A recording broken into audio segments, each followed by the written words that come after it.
and tell somebody Jesus. Mission Movement. போய் சொல்லுங்கள் இயேசுவை. அர்ப்பணி இயக்கம். யார் நமது காரியமாய் போவான்? அறுப்பு மிகுதி.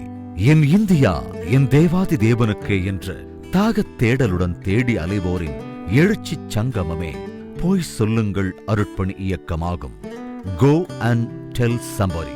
அலுவலக முகவரி Go and Tell Somebody Missionary Movement, plot number 81, Bharati Nagar 5, KTC Nagar North, Tirunelveli, 627011.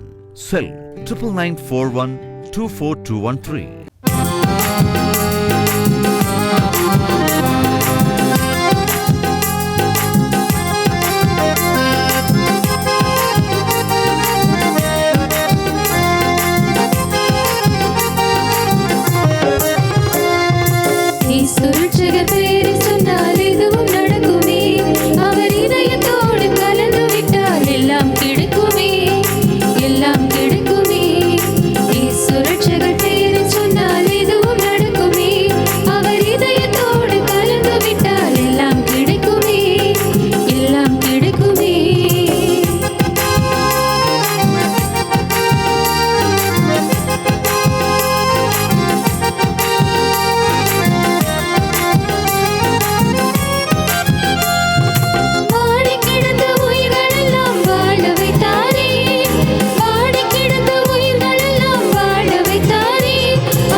பாலனை கண்ட மந்தை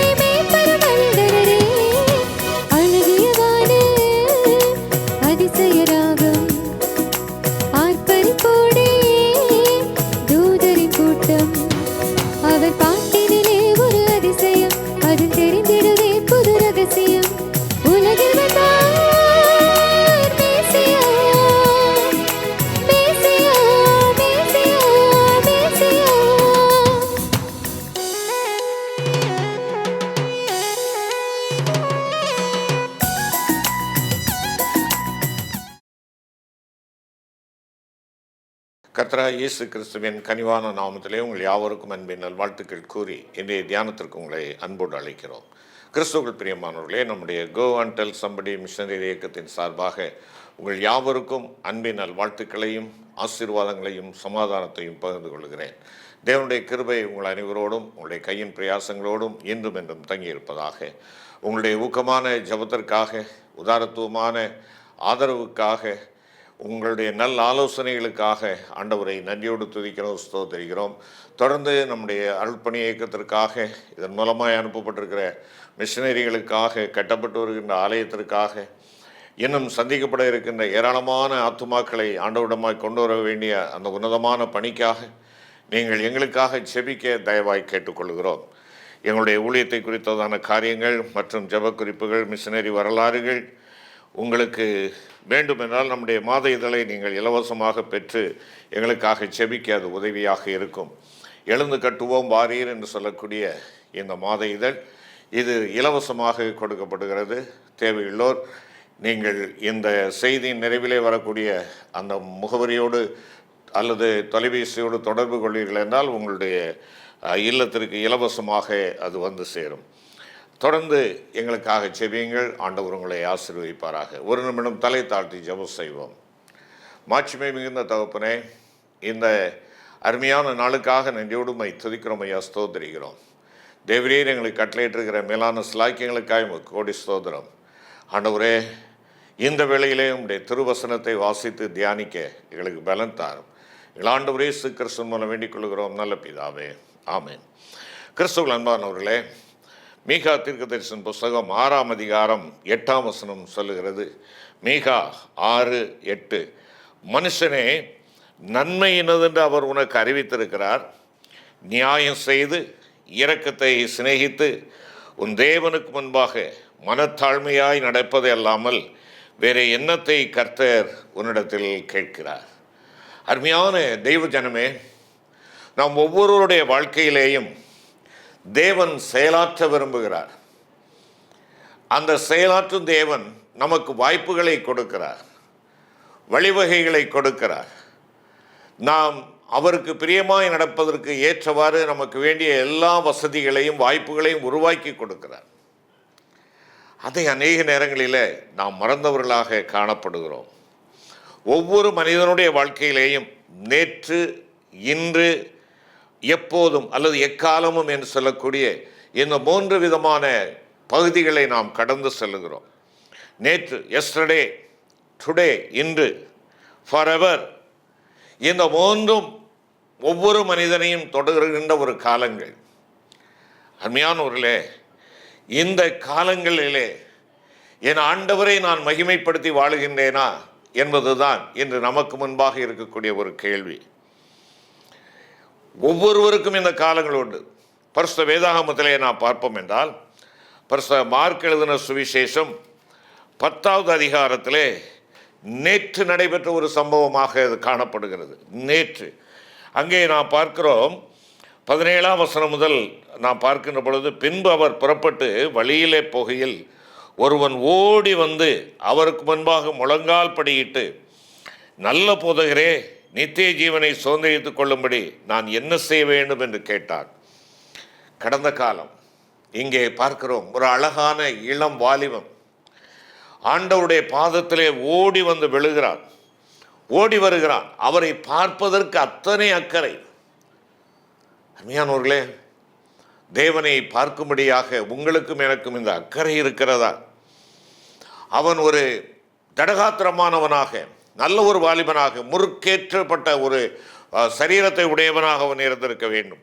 ஆகையினால் அவன் ஓடி வந்து ஆண்டவருக்கு முன்பாக முழங்கால் படியிட்டு தன்னை தாழ்த்துகிறான். நல்ல போதகரே என்று அவரை சொல்லுகிறான். முழங்கால் படியிடுகிறான் அவருக்கு முன்பாக. பிரியமான கர்த்தருடைய பிள்ளையே, இந்த இளம் வாலிபன் நமக்கு கற்றுக் கொடுக்கிற காரியம் அதுதான். ஆண்டவரை காண நான் ஓடி வர வேண்டும். என்னுடைய வருகை, என்னுடைய பயணிக்கும் என்னுடைய நடைமுறைகள் என் ஆண்டவரை தேடியதாக இருக்கிறதா? யாரை தேடி போகிறோம்? என் ஆண்டவரை தேடி செல்கின்றேனா? நீ உன் அறை வீட்டுக்குள் பிரவேசித்து அது என் அனுபவமாக இருக்கிறதா? என் ஆண்டவரோடு மன்றாட, என் ஆண்டவரோடு பேச, என் ஆண்டவரோடு ஐக்கியம் கொள்ள நான் ஓடுகிறேனா? முழங்கால் படியிடுவது தாழ்மையை குறிக்கிறது. தாழ்மையை குறிக்கிறது. மன தாழ்மையோடு ஆண்டவருக்கு முன்பாக விழுகிறான். பணிந்து குனிந்து நாம் ஆண்டவரை தொழுது கொள்ள வேண்டும் என்பதாக சங்கீதக்காரன் சொல்லுகிறார். என்னென்றால் தேவன் உன்னதத்தில் இருக்கிறவர், பரிசுத்தர். அவருக்கு முன்பாக தூசிகளாக இருக்கிற நாம் அவருக்கு முன்பாக நம்மை தாழ்த்தி அர்ப்பணிக்க வேண்டும். இங்கே நான் பார்க்கின்ற பொழுது திடகாத்திரமுடையவனாக இருந்தான். He was good in his righteous life. அவனுடைய உலகம் எதை எதிர்பார்க்கிறதோ அந்த உலக பிரகாரமான ஒருவேளை அவனுடைய வாழ்க்கையிலே அவன் நீதிமானாக இருந்தான் என்று கூட சொல்லலாம். ஆம், சன்மார்க்க ஜீவியம் அவனிடத்திலே காணப்படுகிறது. ஆலயத்திற்கு செல்லுகிறான், ஆண்டவரை சந்திக்க விரும்புகிறான், ஆண்டவருக்கு முன்பாக முழங்கால் படியிடுகிறான், ஆண்டவரை நல்லவர் என்று சொல்லி தன்னுடைய வாயினாலே அறிக்கை செய்கிறான். அருமையானவர்களே, இந்த காரியங்கள் நம்முடைய வாழ்க்கையில் இருக்கிறதா? இவைகளெல்லாம் இருக்கத்தானே செய்கிறது. ஞாயிற்றுக்கிழமை என்றால் வேக வேகமாக ஓடுகிறோம், ஆண்டவரை ஆராதிக்க செல்லுகிறோம், பாடல்களை பாடுகிறோம், வசனங்களை வாசிக்கிறோம், செய்திகளை கேட்கிறோம், மன்றாடுகிறோம், எல்லாம் இருக்கிறது. பார்க்கின்ற பொழுது ஆலயம் ஒரு பரலோகத்தை போல அங்கே காட்சியளிக்கிறது. பரலோகத்தை போல காட்சியளிக்கிறது. நியாயப்பிரமாணங்கள் வாசிக்கப்படுகின்றன திருவிருந்து ஆராதனையிலே. அந்த ஆராதனையிலே வாசிக்கப்பட்ட நியாயப்பிரமாண வார்த்தைகளுக்கெல்லாம் நாம் செவி கொடுத்து நாம் ஆண்டவருடைய வார்த்தையின்படி நாம் திருவிருந்திலே கலந்து கொள்ளுகிறோம். ஆண்டவர் கற்றுக் கொடுத்த ஜெபத்தை சொல்லுகிறோம். ஆனால் இவை எல்லாம் பொருள் உணர்ந்து நாம் செய்கின்றோமா? சன்மார்க்க ஜீவியம் என்னிடத்திலே இருக்கிறது. அது என்னுடைய இந்த ஸ்கின்னை தாண்டி, என்னுடைய இந்த தோலை தாண்டி என்னுடைய உள்ளத்தை, என்னுடைய இருதயத்திற்கு சென்று இருதயத்திலே ஒரு மாற்றத்தை உருவாக்கி நானும் என் ஆண்டவரும் இசைந்து இருக்கிறோம் என்று சொல்லக்கூடிய அந்த ரிசல்ட் என்னுடைய வாழ்க்கையில் இருக்கிறதா? பிரியமான கர்த்தருடைய பிள்ளையே, நல்ல போதகரே என்று சொல்லுகிறார். ஆண்டவர் பதில் சொல்லுகிறார், நீ என்னை நல்லவன் என்று சொல்லாதே. தேவன் ஒருவர் தவிர யாரும் நல்லவன் கிடையாது என்று சொல்லி அவனிடத்தில் நியாயப்பிரமாணத்தை கேட்கிறார். இவை எல்லாவற்றையும் நீ கை கொண்டிருக்கிறாயா என்று சொல்ல, இந்த கற்பனைகளை நீ அறிந்திருக்கிறாயே என்று சொல்லி கேட்கிறார். நீ அறிந்திருக்கிறாயல்லவா என்று கேட்கிறார். அவன் ஒரு படி மேலே போய் சொல்கிறான், போதகரே, நான் அறிந்தவன் மாத்திரமல்ல, இவைகளை சிறுவயது முதல் கை கொண்டிருக்கிறேன் என்று சொல்லுகிறான். வசனங்கள் வாசிக்கப்படுகின்றன. அறிந்திருக்கிறாயா? கை கொள்ளுகிறாயா? பிரியமானவர்களே, இங்கே ஆண்டவர் அவனிடத்தில் பகிர்ந்து கொள்ளுகிறார். இவைகளை எல்லாம் நீ அறிந்திருக்கிறாயா? அவன் சொல்லுகிறான், என் சிறுவயது முதல் கை கொண்டிருக்கிறேன். எல்லாம் இருந்தது அவனிடத்தில். ஆனால் ஆண்டவருடைய பார்வை வித்தியாசமாக இருந்தது. அவனுடைய பார்வை தன்னை குறித்ததான் அவனுடைய பார்வை. அவன் ஒரு ரைச்சஸ் மேனாக, ஒரு நீதிமானாக, ஒரு சன்மார்க்க ஜீவியம் செய்கிறவனாக, யாருக்கும் தீங்கிழைக்காதவனாக அவன் இருக்கிறான். நல்ல காரியம். ஆனால் தேவனை அவனை உற்று நோக்குகின்ற பொழுது அவனை வேறு விதமாக பார்க்கிறார். அவர் என்ன சொல்லுகிறார்? உன்னிடத்தில் ஒரு குறைவு உண்டு, உன்னிடத்தில் ஒரு குறைவு இருக்கிறது. இங்கே அவன் திகைத்து போயிருப்பான். நான் ஆலயத்திற்கு செல்லுகிறேன், வேத வசனங்களை வாசிக்கிறேன், எல்லா கூட்டங்களிலும் பங்கு பெறுகிறேன், துதி ஆராதனை நடத்துகிறேன், ஆண்டவருடைய செய்தியை கொடுக்கிறேன், எல்லாவற்றையும் நான் செய்கிறேன். ஆண்டவர் சொல்லுகிறார், உன்னிடத்திலே ஒரு குறை உண்டு, உன்னிடத்திலே ஒரு குறை உண்டு. நீ போ, உனக்கு உண்டானவைகளை எல்லாம் விற்று தரித்திரருக்கு கொடு, அப்பொழுது பரலோகத்திலே உனக்கு பொக்கிஷம் உண்டாயிருக்கும். அதற்கு பின்பாக நீ சிலுவையை எடுத்துக்கொண்டு என்னை பின்பற்றி வா என்றார். அவனுக்கு சொல்லப்படுகிற வார்த்தை என்ன? நீ ஆஸ்தி உடையவனாய் இருக்கிறாய், ஆனால் ஆண்டவர் கொடுத்த இந்த ஆஸ்தியை நீ பகிர்ந்து கொள்ள முடியாதவனாக இருக்கிறாய். நீ பட்சபாதம் உள்ளவனாய் உனக்குத்தானே எல்லாவற்றையும் வைத்திருக்கிறாய். நீ என்ன செய்? நீ அவைகளை வில்லு, அவைகளை விற்று போடு, விற்று தரித்திரருக்கு நீ கொடு. அப்பொழுது நீ தரித்திரருக்கு கொடுக்கின்ற பொழுது நீ பரலோகத்திலே நீ உனக்கு பொக்கிஷம் உண்டாயிருக்கும். இவைகளை செய்த பின்பாக உன் சிலுவையை எடுத்துக்கொண்டு என்னை பின்பற்றி வா என்று சொல்லுகிறார். பிரியமான கர்த்தருடைய பிள்ளைகளே, இங்கே அவனுக்கு எல்லாம் நீதி நியாயங்களை கை கொள்ளுகிறவனாக இருந்தான், எல்லாம் இருந்தது. ஆனால் ஆண்டவருக்கு முதலிடம் அவன் கொடுக்கவில்லை. ஆண்டவருக்கு முதலிடம் கொடுக்கவில்லை. தரித்திரருக்கு சுவிசேஷம் அறிவிக்கப்பட வேண்டும். அவர்கள் ஆண்டவருடைய வார்த்தையினாலே சந்திக்கப்பட வேண்டும். இங்கே அவனிடத்திலே பார்க்கிறோம், அவனுக்கும் ஆண்டவருக்கும் இடையே இருக்கக்கூடிய ஒரு பிரிவு என்ன? ஐஸ்வர்யம், இல்லை என்றால் மணி, சொத்து, சுகம், ஆஸ்தி. உன் ஆஸ்தியோ, உன்னுடைய சொத்து சுகமோ, உன்னுடைய படிப்புகளோ உன் ஆண்டவருக்கும் உனக்கும் இடையே ஒரு பிளவை ஏற்படுத்தும் என்றால் அந்த ஆஸ்தி உனக்கு நாசமாய் போகட்டும் என்று நீ சொல். என் ஆண்டவரை விட்டு பிரிக்கின்ற எந்த ஒரு காரியமும் என் வாழ்க்கையில இருக்கக்கூடாது, அவைகள் நாசமாய் போகட்டும். இதைத்தான் மீகா சொல்லுகிறார். ஆண்டவர் வேற என்னத்தை கேட்கிறார்? தரித்திரர்கள் இருக்கிறார்களே, உன் பார்வையிலே அவர்கள் கண்களுக்கு படவில்லையா? பிரிய சகோதரா சகோதரி, உன்னுடைய வாழ்க்கையிலே நீ ஆண்டவருக்காக எல்லாவற்றையும் செய்கிறாய், சாதிக்கிறாய் என்று சொல்லி நீ மார்த்தட்டி கொண்டு இருக்கிறாய். ஆனால் உன்னுடைய வாழ்க்கையிலே நீ இரக்கத்தை காண்பிக்கிறாயா? சகாயத்தை காண்பிக்கிறாயா? தான தர்மங்களை காண்பிக்கிறாயா? ஏழைகளுக்கு உதவுகின்ற அந்த உதவும் சிந்தையை காண்பிக்கின்றாயா? ஆண்டவருக்கு முன்பாக மனத்தாழ்மையை காண்பிக்கின்றாயா? தேவன் உன்னிலேயும் என்னிலேயும் கேட்கிறார். நம்மை பார்த்து ஆண்டவர் கேட்கிறார், வேற எண்ணத்தை உன்னிடத்திலே கேட்கிறேன், வேற எண்ணத்தை உன்னிடத்திலே கேட்கிறேன். பசியாயிருந்தேன், தாகமாயிருந்தேன், பனியிலும் குளிரிலும் வாடிக்கொண்டிருந்தேன், வியாதியாயிருந்தேன், சிறைச்சாலையில் இருந்தேன். என்ன செய்தாய்?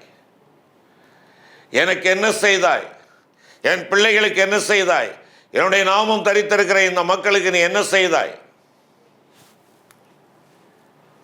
அருமையான சகோதர சகோதரிகளே, நேற்று சந்தித்த இங்கே காணப்படுகிற இந்த வாலிபனிடத்திலே காணப்படுகிற குறைவு, தேவனுக்கு அவனுடைய வாழ்க்கையிலே முதலிடம் இல்லை.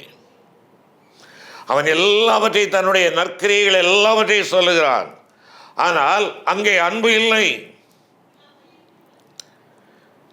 அவன் தேவனுக்கு முதலிடம் கொடுக்கவில்லை. அருமையான கர்த்தருடைய பிள்ளையே, தேவன் இல்லாத வாழ்க்கை அது நெறியற்ற ஒரு வாழ்க்கை, ஆசீர்வாதமற்ற ஒரு வாழ்க்கை, தரித்திரத்தை கொண்டு வரக்கூடிய ஒரு வாழ்க்கை என்பதை உணர்ந்து கொள். தொடர்ந்து நாம் பார்க்கின்ற பொழுது, இன்று பரிசுத்த லூக்கா எழுதின சுவிசேஷம் 12வது அதிகாரத்தை நாம் திருப்பிக் கொள்வோம் என்றால், பரிசுத்த லூக்கா 12ஆம் அதிகாரம், இன்றைய மனிதனை குறித்து அவர் 12ஆம் அதிகாரம் 16 முதல் சில வசனங்களை ஆண்டவர் சொல்லுகின்ற பொழுது, ஆண்டவர் என்ன செய்கிறார்? ஒரு ஓமையை சொல்லுகிறார். இன்றைய மனிதனுடைய நிலை எப்படிப்பட்டதாக இருக்கிறது என்று சொல்லி, இன்றைய ஐஸ்வர்யவானாக இருக்கிறவன் எப்படிப்பட்டவனாக இருக்கிறான் என்று சொல்லி இங்கே சொல்லுகிறார்.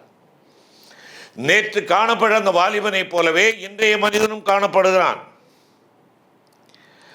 அவன் நேற்று காணப்பட்ட மனிதன் தன்னுடைய பொருளிலே, தனக்கென்று சேர்த்து வைத்தவைகளிலே அவன் கவனம் செலுத்துகிறான். தேவனுக்கு இடமில்லாத ஒரு சூழ்நிலை காணப்படுகிறது. இன்றைய மனிதன் என்ன செய்கிறான்? இங்கே அதை போல அந்த பொருட்கள் மேலே தன்னுடைய பற்றுறுதியை வைப்பதைத்தான் இந்த பகுதி நமக்கு கற்றுக் கொடுக்கிறது. அன்பான சகோதர சகோதரி, இங்கே நாம் பார்க்கிறோம், ஒரு மனிதன், ஐஸ்வர்யவானாகிய ஒரு மனிதன், ஐஸ்வர்யம் உள்ள ஒருவனுடைய நிலம், அப்படி என்றால் ஏற்கனவே அவன் வசதி படைத்தவன். இப்பொழுது மிகுதியாய் என்ன செய்கிறது? விளைந்திருக்கிறது, மேனி அதிகரித்திருக்கிறது. அவனால் புரிந்து கொள்ள முடியவில்லை. எதை புரிந்து கொள்ளுகிறான்? இந்த ஆசீர்வாதத்தை புரிந்து கொள்ளுகிறானே ஒழிய ஆசீர்வாதத்தின் உறைவிடத்தை அவன் புரிந்து கொள்ளவில்லை. இத்தனை மகிமைகள், மேன்மைகள், ஆசீர்வாதங்களை கொடுத்த அந்த கர்த்தருக்கு அவனுடைய வாழ்க்கையில் இடமில்லாமல் போய்விட்டது. அவனுடைய அந்த பெரிய அந்த விளைநிலங்களை உற்று நோக்குகிறான். அருமையான கர்த்தருடைய பிள்ளையை, விளைச்சல் விளைகிறது உன்னுடைய விதைப்பினாலா? அந்த விளைச்சலுக்கு வேண்டிய மழை ஆண்டவரால் கொடுக்கப்படுகிறது, சூரிய வெளிச்சம் ஆண்டவரால் கொடுக்கப்படுகிறது. அந்த புழுக்கள் இல்லையென்றால் வெட்டுக்கிளிகள் இவைகளினுடைய அழிவிலிருந்து பாதுகாக்கக்கூடிய கிருபையை ஆண்டவர் கொடுக்கிறார். அருமையானவர்களே, இதை உணர்ந்திருக்கிறோமா? நாம் படித்த, நான் பாஸ் பண்ணியிருக்கிறேன், எனக்கு நல்ல ஸ்கில் இருக்கிறது, நான் எல்லாவற்றையும் நான் செய்து முடிக்க எனக்கு பலன் உண்டு, இவைகளையே நாம் சொல்லிக் கொண்டு இருப்போம் என்றால் உனக்கு படிக்கும் கிருபையை கொடுத்தது யார்? நீ கற்றுக்கொள்பவைகளிலே உனக்கு மனதிலே தெளிவை உண்டாக்கும்படியான ஆசீர்வாதத்தை கொடுத்தது யார்? உனக்கு வேண்டிய அறிவு, கல்வி, ஜீவன், சுகம், பலன், ஆயுசை கொடுத்தது யார்? பிரியமான கர்த்தருடைய பிள்ளையை, எல்லாம் இருக்கிறது. என் பிள்ளைங்க அங்கே வேலை பார்க்குறாங்க, இங்கே வேலை பார்க்குறாங்க, இங்கே வேலை பார்க்குறாங்க, எனக்கு அங்கே அந்த பண்ணை இருக்குது, இந்த சொத்து இருக்குது, இந்த தோப்பு இருக்குது, எல்லாம் இருக்கட்டும். ஆண்டவர் உங்களை ஆசீர்வதிக்கட்டும். தேவன் ஐஸ்வர்யவான்களை சபிக்கிறவர் அல்ல. ஐஸ்வர்யவான்கள் ஆண்டவருக்கு பிரீதியாய் இருந்ததை பரிசுத்த வேதாகமத்திலே பார்க்கிறோம். ஆபிரகாமை குறித்து பார்க்கின்ற பொழுது அவன் செல்வ சீமானாய் இருந்தான் என்று சொல்லி வேதம் சொல்லுகிறது. அந்த ஆபிரகாமுடைய மடியிலே தான் லாசரு என்ன செய்கிறான்? அங்கே அமர்ந்திருப்பதாக ஆண்டவர் சொல்லுகிறார். பிரியமான தேவனுடைய பிள்ளைகளே, எல்லாம் இருக்கிறது, விளைந்து இருக்கிறது. அவன் சொல்லுகிறான், நான் என்ன செய்வேன்? என் தானியங்களை சேர்த்து நான் ஒன்று செய்வேன், என் களஞ்சியங்களை இடித்து எனக்கு விளைந்த தானியத்தையும். அங்கே பாருங்கள், அந்த 17, 18 2 அது மாத்திரமல்ல, அந்த 19ஆம் வசனம் இவைகள் முடிய நீங்கள் பார்ப்பீர்கள் என்றால் 7 முறை நான் எனது என்று சொல்லுகின்றார். அவனுடைய சொல்லிய வார்த்தைகளே அவனை பூரணப்படுத்துகிறதை போல பார்க்கிறான். ஒரு சுயநல கொள்கையுடையவனாக இருந்தான் அவன். அவனுடைய வாழ்க்கையிலே எல்லாருக்கும் இடம் இருந்தது, தேவனுக்கு மாத்திரம் இடம் இல்லாமல் இருந்தது. உனக்கு கொடுத்திருக்கிற ஆசீர்வாதங்கள், உனக்கு கொடுத்திருக்கிற விளைச்சல்கள், உனக்கு கொடுத்திருக்கிற விளை பலன்கள் எல்லாம் உன் ஆண்டவரால் உனக்கு கொடுக்கப்பட்டது என்பதை நீ உணர்ந்து அவருடைய பாதத்திலே நீ விழுந்து அவரை உன் வாழ்க்கையில் முதலிடமாக நீ வைக்கின்ற பொழுது இவைகளெல்லாம் உனக்கு, உன்னுடைய விளைச்சல்கள் இவைகளெல்லாம் உனக்கு ஆசீர்வாதமாக முடியும். ஏராளமாக இருக்கலாம். ஆண்டவருடைய வார்த்தை சொல்கிறது, கர்த்தர் எல்லாவற்றையும் கொடுக்கிறார். ஆனால் அந்த ஐஸ்வர்யம் உனக்கு ஆசீர்வாதமாக இருப்பது கர்த்தருடைய ஆசீர்வாதம். கர்த்தருடைய ஆசீர்வாதமே ஐஸ்வர்யத்தை தரும். கர்த்தரில்லாத வாழ்க்கை, கர்த்தரில்லாத முதலீடுகள், கர்த்தரில்லாத சொத்து சுகங்கள், கர்த்தரில்லாத வாழ்க்கை உன் வாழ்க்கையிலே நாசத்தை கொண்டு வந்துவிடும் என்பதை மறந்து போகாதே. அருமையானவர்களே, அவன் பார்க்கிறான், விளைச்சல் அதிகமாக இருக்கிறது. அவன் சொல்கிறான், நான் எங்கே வைத்து இதை பாதுகாப்பேன்? ஒன்று செய்வேன், களஞ்சியத்தை நான் என்ன செய்வேன்? அங்கே நான் ஒன்று செய்வேன், என் களஞ்சியங்களை எடுத்து பெரியதாய் கட்டி எனக்கு விளைவித்த அத்தனை தானியங்களை நான் சேர்த்து வைப்பேன். என் ஆத்துமாவே உனக்காக ஏராளமாய் சேர்த்து வைப்பேன் என்று சொல்லுகிறார். களஞ்சியங்கள் கட்டுவது தவறல்ல. ஆண்டவர் கொடுத்திருக்கிற ஆசீர்வாதத்தின் விளைச்சல்களை சேர்த்து வைப்பது தவறல்ல. ஆனால் அது பயன்படுத்தப்படாமல் அப்படியே இருக்கும் என்றால் புழுவும் பூச்சியும் தான் அரித்துவிடும். இங்கே அவன் களஞ்சியத்தை கட்டுவேன் என்று சொல்லுகிறான். தன்னுடைய ஆத்துமாவை பார்த்து அவன் என்ன சொல்லுகிறான்? நீ நன்றாக புசித்து இளைப்பாரி, புசித்து குடித்து பூரிப்பாயிரு. எல்லாம் இந்த வெளிப்படையான மக்கள் என்ன எண்ணுகிறார்களோ அதைத்தான் அவன் அதை வெளிப்படுத்துகிறதை நாம் இங்கே பார்க்கலாம். அவன் சிருஷ்டிகரை பார்க்கவில்லை, மாறாக சிருஷ்டியை பார்க்கிறான். நன்மையான எல்லா ஈவுகளையும் கொடுக்கிற அந்த பரலோக தேவனை அவன் பார்க்கவில்லை, நன்மையை மாத்திரம் பார்க்கிறான். அருமையான சகோதர சகோதரியே, இந்த மனிதன் தவறி போனான். ஐஸ்வர்யவான், பெருமைக்குரியவன், கனத்திற்குரியவன், எல்லாம் இருக்கிறது, எல்லாம் இருக்கிறது. ஆனால் என் ஆத்துமாவே நீ புசித்து இளைப்பார் என்று சொல்லுகிறான். ஆண்டவர் அவனை பார்த்து சொல்லுகிறார், உனக்கு எல்லாம் இருந்தும் நான் இல்லை என்றால் நீ ஒரு மதிகேடன், நீ ஒரு புத்தி இல்லாதவன், நீ கடவுளற்றவன், நீ தேவனற்றவன். இன்று உன் ஆத்துமா உன்னை விட்டு எடுபடும் என்றால் நீ சேர்த்து வைத்தவைகள் என்னவாகும் என்று ஆண்டவர் கேட்கிறார்.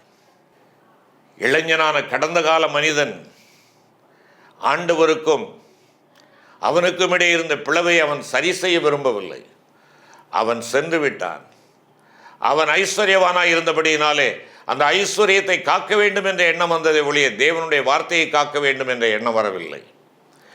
இங்கே ஆண்டவர் சொல்லுகிற இந்த மனிதன் எல்லாம் இருந்தது, விளைச்சல் இருந்தது, எல்லா ஆசீர்வாதமும் இருந்தது. ஆனால் தேவன் அவனுடைய வாழ்விலே இல்லை. தேவன் இல்லை என்று மதிகெட்டவன் தன் இருதயத்திலே சொல்லிக் கொள்கிறான் சொன்னது போல அந்த விளைச்சலுக்கு ஆதாரமாய் இருக்கிற, அஸ்திவாரமாய் இருக்கிற தேவனுக்கு அவன் இடங்கொடாதவனாக இருந்தான். இன்று உன் வாழ்க்கையிலே நீ பெற்றிருக்கிற ஆசீர்வாதங்கள், குழந்தை பாக்கியங்கள், குழந்தைகளின் மூலமாக வரக்கூடிய சிலாக்கியங்கள் ஏராளம் ஏராளம். கர்த்தருக்கு ஸ்தோத்திரம். அருமையான கர்த்தருடைய பிள்ளைகளே, இவைகளின் மத்தியில் இவையெல்லாம் என் ஆண்டவர் எனக்கு கொடுத்தது என்று நீ எண்ணுகிறாயா? ஏசாயா சொல்கிறான், கர்த்தர் எனக்கு கொடுத்த, கர்த்தர் எங்களுக்கு கொடுத்த பிள்ளைகள் அடையாளங்களாக, அற்புதங்களாக இருக்கிறார்கள். சொல்ல முடியுமா? மூன்றாவதாக ஒரு மனிதனை நான் பார்க்கின்ற பொழுது இதே பரிசுத்த லூக்கா 16ஆம் அதிகாரத்திலே ஒரு மனிதனை பார்க்கிறேன். இவன் ஃபாரெவர் எல்லா காலங்களிலும் என்ன செய்கிறான்? சம்பூர்ணமாய் சுகபோகமாய் இருந்த மனிதன். அவனுக்கு எல்லாம் இருந்தது. தினந்தோறும் அவனுடைய வீட்டிலே விருந்து காணப்படுகிறது. ஆனால் அவனுடைய வீட்டின் வாசல் படியில் ஒரு ஏழை மனிதன், லாசரு என்ற மனிதன் அங்கே என்ன செய்கிறான்? தன்னுடைய சரீரம் முழுவதும் புண்கள் ஏற்பட்டு சரீரத்தில் பலவீனத்தோடு, வியாதியோடு அந்த வாசலை பிடித்து கொண்டு இருக்கிறான். இந்த ஐஸ்வர்யவானை குறித்து ஆண்டவர் சொல்லுகின்ற பொழுது அவனிடத்தில் வேறு எந்த குறையும் ஆண்டவர் சுட்டி காட்டவில்லை. அவன் யாருடைய பொருட்களையும் அபகரிக்கவில்லை, யாருக்கு விரோதமாக அவன் பேசவில்லை. மாறாக ஐஸ்வர்யவான்கள் வந்து போய்கொண்டிருக்கிறார்கள், இவனும் தினமும் போக்கும் வரத்துமாய் இருக்கிறான். ஆனால் வாசலிலே இருக்கிற லாசருவை அவன் காணவில்லை. அவனுடைய கண்கள் இந்த ஏழை, சுகவீனமாய் இருக்கிற இந்த ஏழை மனிதனை பார்க்க அவனுடைய கண்கள் மறுத்து விட்டது. கண்கள் கலிக்கும் போடாமல் இருக்கிறது. உங்களுக்கு எத்தனையோ ஆசீர்வாதங்களை ஆண்டவர் கொடுக்கிறார். தினமும் நீங்கள் சம்பிரதமாய் வாழ, ஒரு குறையும் இல்லாமல் வாழ தேவன் உங்களுக்கு சிலாக்கியத்தை கொடுத்திருக்கிறார். நீங்கள் உங்களுக்கு ஆலயத்தை கொடுத்திருக்கிறார், வேத வாசிப்புகளை கொடுத்திருக்கிறார், நல்ல சுதந்திரத்தை கொடுத்திருக்கிறார். இருள் சூழும் காலம் வருகிறதே, உன்னை போல ஆராதிக்க, உன்னை போல தேவனுடைய சத்தியத்தை சொல்வதற்கு இடைஞ்சல்கள் ஏராளம் ஏற்பட்டு கொண்டிருக்கிறதே. அவர்களை குறித்த கரிசனை உனக்கு உண்டா? அவர்களை குறித்த ஏக்கம், தாக்கம் உன்னுடைய வாழ்க்கையிலே காணப்படுகிறதா? அவன் செல்லுகின்ற பொழுது ஒரு ரொட்டியை அவனுடைய கையிலே கொடுத்தான் என்றால் எவ்வளவு ஆசீர்வாதமாக இருக்கும். அவனும் இருக்கிறான், நாயும் இருக்கிறது. வீடுகளிலே நாய்கள் ஜாக்கிரதை என்று போட்டு பிறப்பாங்க. பொதுவாக ஒரு வீட்டில் ஒரு நாய் இருக்கும். நாய்கள் ஜாக்கிரதை என்றால் எனக்கு அதை புரிந்து கொள்ளவே முடியவில்லை. அந்த வீட்டிற்குள்ளாக இருக்கக்கூடிய அந்த நாய்கள் நல்ல ரொட்டி துண்டுகளையும் நல்ல சூடான பாலையும் மோரையும் அது சாப்பிடுகிறது. அப்படிப்பட்ட ஒரு வாழ்வை உள்ளே அனுபவித்துக் கொண்டு இருக்கிற நாய்கள் இங்கே வெளியே போட்டி போட்டுக்கொண்டு, நாயோடு போராடி கொண்டு, எச்சில் துணிக்கைகளுக்காய் காத்திருக்கிற ஒரு மனிதன். இப்போ எந்த நாய்களுக்கு ஜாக்கிரதையாக இருப்பது? கேட்டுக்கொண்டிருக்கிற அருமையான கர்த்தருடைய பிள்ளையே, இந்த வெளியே இருக்கிற நாய் மனிதன் செய்ய தவறிய அந்த நற்குணத்தை அந்த லாசருவுக்கு செய்து காட்டியது. அவனுடைய பற்கள் இல்லைனால் அவனுடைய சரீரத்திலே காணப்படுகிற அந்த புண்களை தன்னுடைய நாவினாலே நக்கி அதற்கு காயமாற்றுகிறது என்று சொல்லி நாம் பார்க்கலாம். இன்று மனிதன் செய்ய முடியாதது. அவன் சரியான ஆகாரம் சாப்பிட்டு இருப்பான் என்றால் அவனுடைய சரீரத்திலே எவ்விதமான புண்கள் வந்திருப்பதற்கு வாய்ப்பு கிடையாது. மனிதன் மனிதனாக அல்ல, மனித நேயமற்றவனாக காணப்படுகின்ற வேளையிலே நான் உனக்கு உதவி செய்கிறேன், என்னுடைய நேயத்தை நான் காட்டுகிறேன், என்னுடைய அன்பை வெளிப்படுத்துகிறேன் என்று சொல்லி அது ஒரு பாடமாக இருக்கிறது. மனிதன் செய்ய தவறிய, ஒரு ஐஸ்வர்யவான் செய்ய தவறிய காரியத்தை இந்த நாய்க்குட்டி செய்து காட்டியது. எனவே தான் ஆண்டவர் சொல்கிறார், மாடு தன் எஜமானையும் கழுதை தன் எஜமானின் முன்னணையும் அறியும், என் ஜனங்களோ அறிவில்லாமல் இருக்கிறார்கள் என்று சொல்லி ஏசாயா 1 அதிகாரத்தில் குறிப்பிடுகிறார். என் ஜனங்களோ அறிவில்லாமல் இருக்கிறார்கள். மாடு கற்றுக் கொடுக்கிறது, கழுதை கற்றுக் கொடுக்கிறது, நாய் கற்றுக் கொடுக்கிறது, அருமையான கர்த்தருடைய பிள்ளைகளே. ஆனால் ஏன் மனிதன் கற்றுக்கொள்ள முடியாதவனாக இருக்கிறான்? ஏன் கற்றுக்கொண்டு செயல்பட முடியாதவனாக இருக்கிறான்? சுயநலம், நான் என்கிறதான சுயநலம், எனக்கு மாத்திரமே எல்லாம் வேண்டும் என்கிறதான மனித இரக்கமற்ற ஒரு எண்ணம் அவனிடத்திலே காணப்படுகிறது. பிரியமான சகோதர சகோதரிகளே, இன்று நீங்களும் நானும் எப்படிப்பட்டவர்களாக நாம் காணப்படுகிறோம்? ஆண்டவருடைய வார்த்தை சொல்லுகிறது. யோபு 12 அதிகாரத்திலே பார்க்கின்ற பொழுது 7 மற்றும் 8 வசனத்தை பாருங்கள். இப்போதும் நீ மிருகங்களை கேட்டுப்பார், அவைகள் உனக்கு போதிக்கும். ஆகாயத்து பறவைகளை கேள், அவைகள் உனக்கு அறிவிக்கும். அல்லது பூமியை விசாரித்து கேள், அது உனக்கு உபதேசிக்கும். சமுத்திரத்தின் மச்சங்களை கேள், அவைகள் உனக்கு விவரிக்கும். இத்தனை டீச்சிங் மெத்தடை ஆண்டவர் உனக்கும் எனக்கு முன்பாக வைத்திருக்கிறார். உன் வீட்டிலே இருக்கிற நாய், உன் வீட்டிலே இருக்கக்கூடிய பூனை, உன்னை சூழ்ந்திருக்கிற தேவைப்பட்ட மக்களுக்கு உதவி செய்ய உனக்கு கற்றுக் கொடுக்கவில்லை என்றால், நீ அவைகளிலிருந்து கற்றுக்கொள்ளவில்லை என்றால் பரிதாபம் உனக்கும் எனக்கும் தான். என் அன்புக்குரிய சகோதரனே சகோதரியே, இந்த நாய் அந்த மனிதனை பார்த்து நீ சீக்கிரமாய் சுகமடைய வேண்டும் என்று சொல்லி கெட் வெல் என்று சொல்லி அது தன்னுடைய உதவியை செய்கிறது. தேவன் உன்னிடத்திலே உன்னால் இயன்றதை செய் என்று தான் சொல்லுகிறார். இவள் தன்னால் இயன்றதை செய்தாள் என்று சொல்லி ஆண்டவர் சாட்சி கொடுத்தாரே, அவளால் முடியாததை செய்தாள் என்று சொல்கிறான். தன்னால் இயன்றதை செய்தாள் என்று உன்னிடத்திலும் என்னிடத்திலும் ஆண்டவர் பாரப்பட்டு கேட்கின்ற காரியம் அதுதான். உன்னால் இயன்றதை செய். இந்த ஊழியம், ஆத்துமாக்களின் அறுவடை, சந்திக்கப்படாத மக்கள் தேவனுடைய மகத்துவமான அந்த கிரியையினாலே அவர்கள் சந்திக்கப்பட வேண்டுமே, ஆண்டவருடைய இரத்தத்தினாலே அவர்களும் கழுவப்பட்டு நம்முடைய குடும்பத்திலே ஒன்றாக்கப்பட வேண்டுமே. நீ என்ன செய்கிறாய்? என்ன செய்கிறாய்? கண்களை ஏறெடுத்துப்பார், கண்களை ஏறெடுத்துப்பார். அறுவடைக்கு வயல்கள் எல்லாம், விளைநிலங்கள் ஆயத்தமாய் இருக்கிறது. ஆட்கள் இல்லை, ஆட்கள் இல்லை, அனுப்புவார் இல்லை, கொடுக்கிறவர் இல்லை.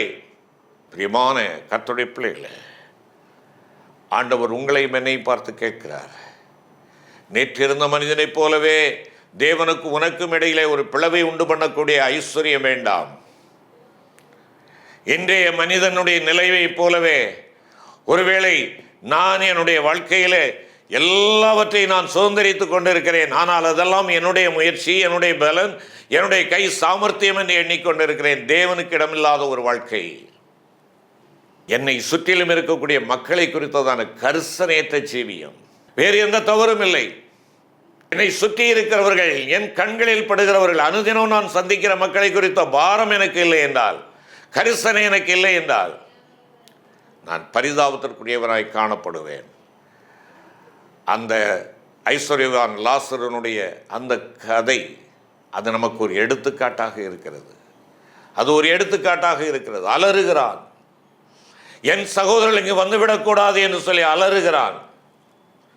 ஆனால் அது காலம் தாழ்ந்த ஒரு அலறுதலாக மாறிவிட்டது.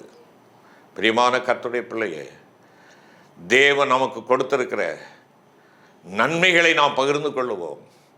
ஆம், நியாயப்பிரமாணங்களை கைக்கொள்வது என்றால் ஆண்டவருக்கு கீழ்ப்படிவது, அன்பு காட்டுவது, ஏழை எளியவர்கள் தரித்திர இடத்திலே இரக்கம் காட்டுவது என்னிடத்திலே உண்டா? எனக்கு ஆண்டவர் கொடுத்திருக்கிற அத்தனை விளைச்சல்களும் அது தேவனால் எனக்கு உண்டானது என்ற எண்ணமற்றவனாய் நான் ஜீவிப்பேன் என்றால் நான் ஒரு முட்டாள், மதிகேடன். என்னுடைய ஆத்துமா வாழ்ந்திருக்க வேண்டும் என்று சொன்னவனுக்கு ஆத்துமா பிரிக்கப்பட்டு விடும் என்று ஆண்டவர் சொல்லுகிறார். என்னை காணும் கண்கள் ஏராளம் இருக்கிறது. அந்த கண்களை நான் பார்க்கிறேனா? கரிசனையின் கண்களாக இருக்கிறதா? காண்கிற கண்களாக இருக்கிறதா? கனிவோடு அவர்களுக்கு நான் என்னால் இயன்றதை செய்யும் கண்களுடையவனாக நான் இருக்கிறேனா? கிருபை நிறைந்த ஆண்டவரே, நாங்கள் கற்றுக்கொண்டவைகளில் நிலைத்திருக்க நீர் எங்களுக்கு உதவி செய்யும். மீட்பர் இயேசு கிறிஸ்து மூலம் வேண்டிக் கொள்கிறோம் நல்ல பிதாவே. ஆமென்.